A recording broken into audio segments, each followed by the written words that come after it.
We've been engaged for 3 years. My fiancée went on a trip of a lifetime for 6 weeks in Europe. I was fine with her trip with her old college sisters, and I dropped her at the airport and took her to security. That's when she dropped the whole relationship break thing on me. Welcome to my luxury coach ride straight to hell. I'm Magic, and this is Magic's Monologue. In today's video, am I wrong for canceling our wedding? I want to thank Jordan for sending this to me. But first, give me a thumbs up, subscribe, and then smack that bell like you would joyfully smack a good booty to help push this content out so more men can see and learn from it. So grab a cold one from the mini bar in the back of the limo, and let's get this party coach rolling down to the boat on the River Styx. We've been engaged for 3 years. My fiancée went on a trip of a lifetime for 6 weeks in Europe.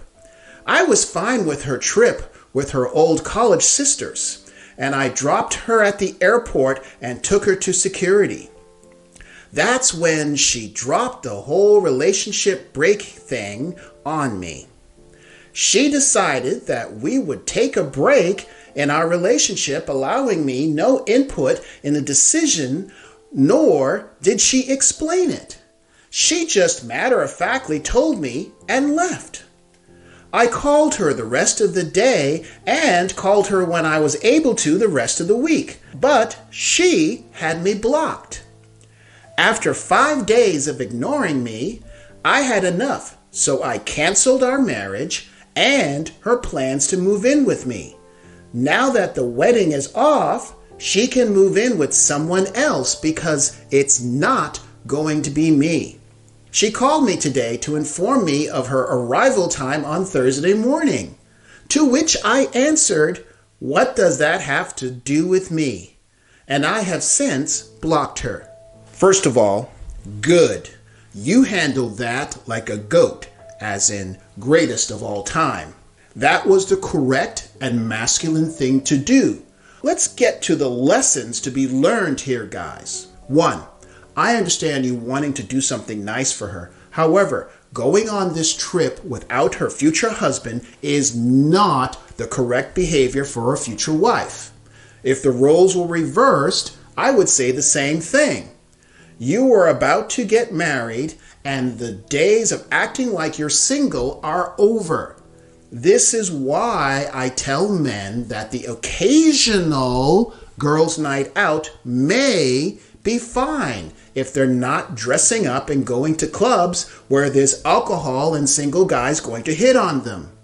I can't tell you the number of unhappy endings that began with girls' night out or girls' vacation without spouses. 2. You were her beta bucks Mr. Nice Guy. In short, I'm sorry to say, however, that her behavior is indicative of you being the guy she settled for. There's a saying, break rules for alpha, make rules for betas. You gave her so much certainty that she honestly believed you'd put up with it. Let me tell you what this tells me. A, she ran the relationship and not you. B, you may have been so grateful to have her in your life that you would have done anything to make her happy, and she knew it. But you put her on a pedestal, and when a woman is placed on a pedestal, she's looking down on you. Women instinctively want a man they can look up to, who will lead, make decisions, set boundaries, and maintain them without caving in to her manipulations. Put another way, if you treat her like a Hollywood star, she'll treat you like a fan. What she did screams, "You're my bitch, mister, and I have no respect for you." Why? Because you taught her to do that. We teach people how to treat us. 3. The cancellation costs of a wedding are far cheaper than what it would have done if you had married her. I promise you, sooner or later, she would have cheated on you. The state would have rewarded her for it by giving her the house, the kids, alimony, and child support.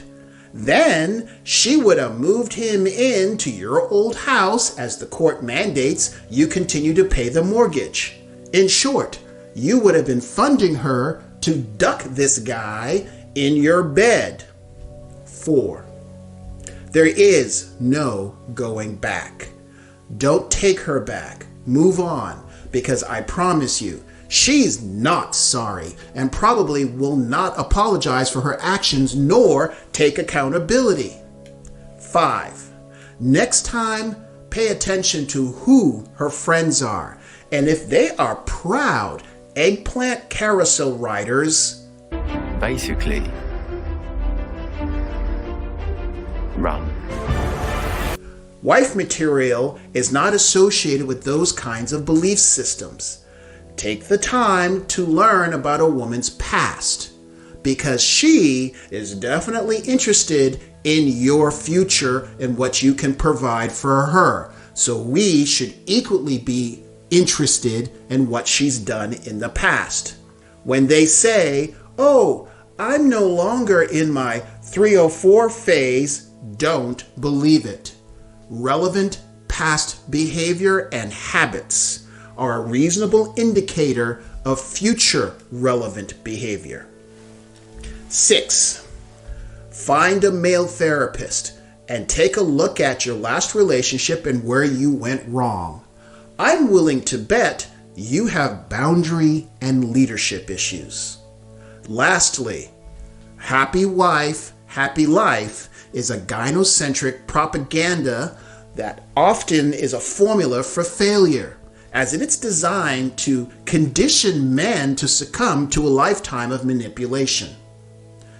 If you have a personal story to share, and if you see an article or a video online you think I should cover, send the whole story and the link, because sometimes the story's gone by the time I get there. Email it to stories@magicsmonologue.com. This way others can learn from your victories, joys, and defeats as we work to not only support each other, but to help each other become better men. I want to personally thank you for the thumbs up you've given me, your smart choice to subscribe for future videos, and your feedback in the comments section as well. And of course, doing me a favor and sharing this everywhere. If you have a moment, stop by my YouTube community tab and vote on my surveys and check out my occasional memes. In doing so, you are certainly helping to educate other men and piss off a Karen near you. Until next time. Thank you for watching. Before you run off, please check out these other videos and give them a thumbs up to help keep me making more videos.